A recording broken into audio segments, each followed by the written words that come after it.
교수이고 전국 사립대학 교수회 회장을 역임한 일이 있습니다. 그래서 우리나라 대학교 발전에 대해서는 많이 관심을 가지고 있었지만은 저는 정치에는 관심이 없었습니다.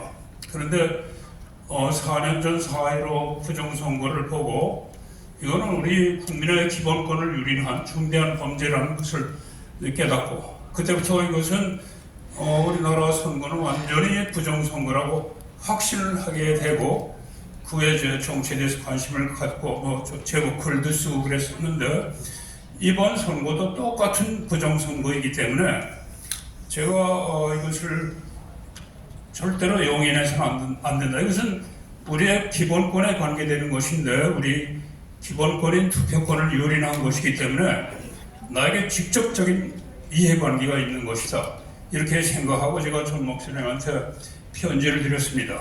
그 편지의 요지는 제가 이제 긴 말이 될까봐 말이죠. 제가 글을 써왔으니까 이것을 읽어드리는 것으로서 대신하겠습니다. 제목은 부정선거는 이미 증명되었다. 이것이 제목입니다. 오기스트 꽁트는, 이 사람은 1798년에 태어나서 1858년에 돌아가신 분입니다. 오기스트 꽁트는 19세기 전반에 활약한 프랑스의 철학자라서 실증주의적이고 경험주의적인 사회학의 창시자이다. 그는 세상 만사를 과학적으로 규명할 수 있는 것으로 생각했으며, 결국 과학의 발전으로 인간이 세상 만사를 다 이해하게 될 것이라고 주장하였다. 그러나 그는 인간이 영원히 풀 수 없는 문제가 있다고 하였는데, 그것은 별, 멀리서 밤에 반짝이는 그 별의 화학 성분과 광물 구성은 절대로 인간이 알 수 없다고 하였다. 별이 태양과 동일한 천체라고 주장한 조르다노 브루노, 그는 화형을 당했으나 꽁트는 별도 태양과 똑같다는 사실을 이미 알고 있었으므로 태양이 작은 점으로 보일 정도로 먼 별이 있다면 그 별의 화학성분과 지질학 구조를 절대 밝힐 수 없다고 하였다.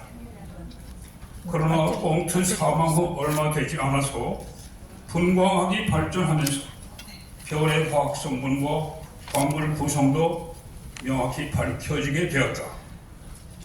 별빛의 스펙트럼에서 각 원소와 광물들의 독특한 선들을 읽게 된 때문이다.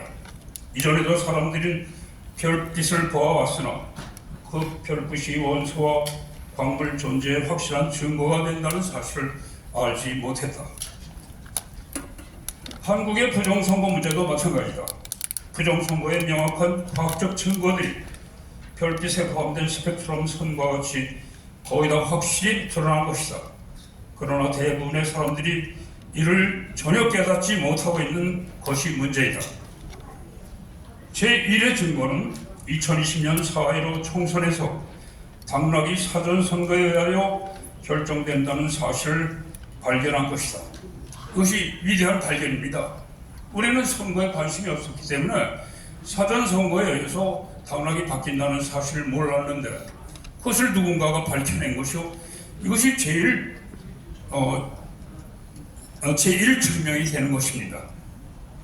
제2 증거는 4.15 선거에서 당일 선거 결과는 민주당 123석, 통합당 124석으로 세력이 비슷함에도 불구하고 사전선거에서 서울, 인천, 경기 지역만 따져도 민주당이 1000대 0으로 압승한 사실을 밝혀낸 것이다.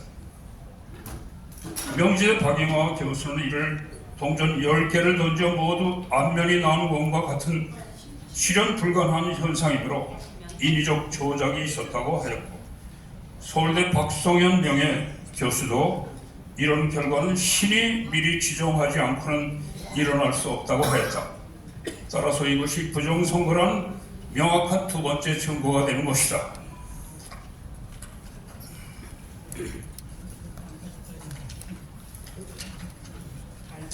제3의 증거는 조수아. 이 조수아는 성경에 나오는 모세의 후계자 여호수아의 영어식 이름입니다.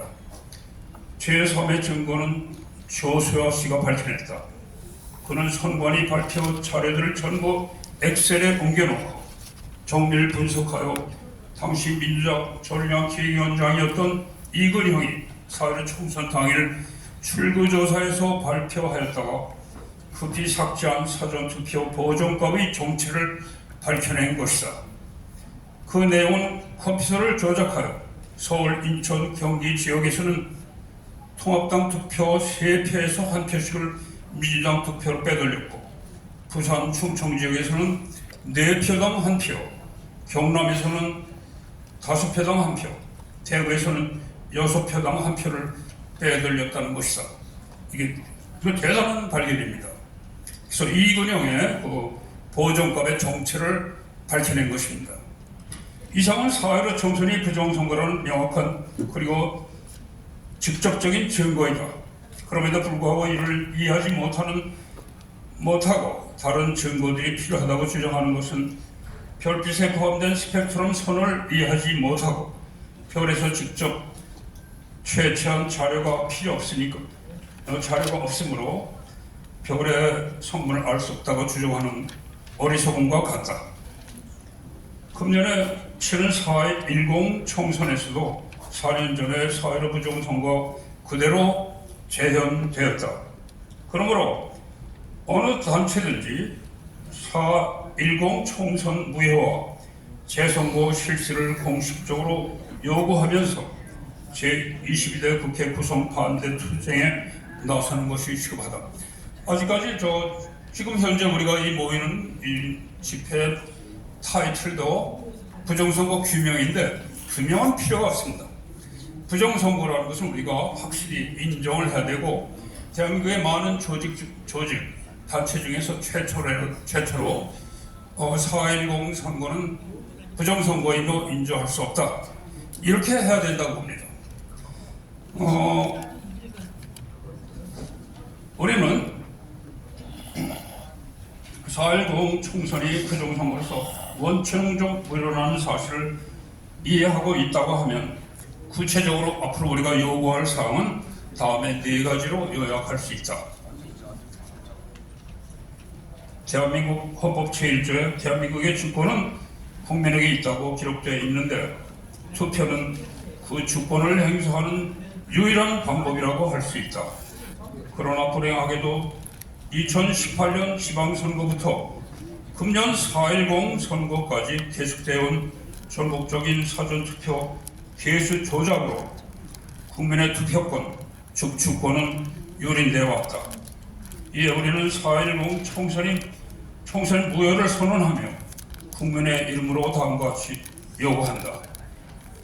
1. 대통령께 박근혜 전 대통령은 헌법소 의지가 없다는 이유로 탄핵을 당했다.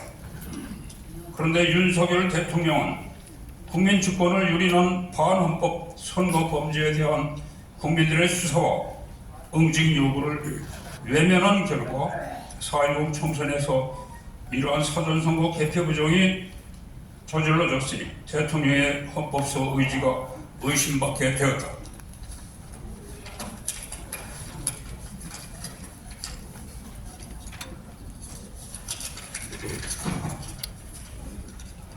이에 우리는 대통령께서 특단의 조치로 4.10 총선 무효 처리하고 그에 따른 재선거를 실시하도록 강력히 요구한다. 국힘당 당선자들은 사전선거 개수 조작에도 불구하고 압도적인 지지를 받아 당선되었다. 그러나 부정선거라는 범죄 행위로 당선된 다수의 가짜 의원들로 구성되는 국회에 들어와서 민주당 독재 부역하면 안 된다. 20대 국회 구성을 반대하여 즉시 사퇴하십시오. 다음, 국힘당 낙선자들은 모두 부정선거의 피해자들이다. 특히 당일 투표에서 이겼으나 사전 투표, 사전 선거 개수 조작으로 낙선한 50여 명의 부정선거 50여 명은 부정선거의 직접적 피해자들이다. 선거 무효 소송을 내고 과감하게 싸우십시오. 뭐 이렇게 한 사람들은 없는 걸로 알고 있습니다. 마지막으로 민주당 당선자들에게 호남 지역을 제외한 모든 당선자들은 사전선거 개수 조작의 혜택을 본 가짜 당선자들이므로 전원 사퇴하십시오. 범행을 미리 알고 있었던 사람들은 주범으로, 그렇지 않은 사람들은 작물 취득 범죄를 저지른 사람들로서 죄값을 치르십시오. 예, 이상입니다.